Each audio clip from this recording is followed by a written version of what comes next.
చంద్రబాబుపై అనుచిత వ్యాఖ్యలు చేసిన అంబటి రాంబాబుకు సినిమా చూపిస్తామంటూ కేంద్ర మంత్రి పెమ్మసాని చంద్రశేఖర్ హెచ్చరిస్తే అంబటి రాంబాబు అల్లుడు ఉపేష్ కౌంటర్ ఇచ్చారు.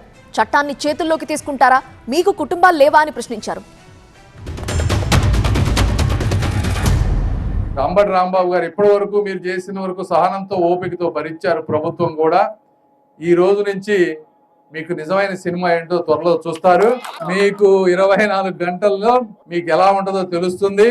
ఆ ట్రీట్మెంట్ ప్రతి ఒక్క ఎవరైతే ఈ విధంగా బరితెగించి మాట్లాడేవాళ్ళో వాళ్ళందరికీ కూడా ఒక గుణపాఠంగా ఉండబోతుందని కూడా మీ అందరికి నేను తెలియజేస్తా ఉన్నా. కార్యకర్తలందరూ కూడా తిరగబడదామంటే వద్దు కాదు అని చెప్పి చట్టబద్ధంగా వెళ్దామని నిర్ణయించాం. చట్టబద్ధంగా వెళ్తారు.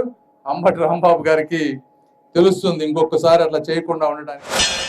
పెమ్మసాని చంద్రశేఖర్ గారు ఆయన ఏమన్నారు, 24 గంటల్లో రాంబాబు గారికి సినిమా చూపిస్తామన్నారు. సినిమా చూపించడం అంటే ఏంటండి అర్థం? లీగల్గా ప్రొసీడ్ అవుతాము, చట్టం దాని పని దాన్ని చేసుకుపోతుందంటే అది వేరు. సరే, అది లాస్ట్లో ఏదో తోకలాగా తగిలిచ్చారు, కానీ సినిమా చూపిస్తాం 24 గంటల్లో అంటే ఏంటి ఆయన అర్థం?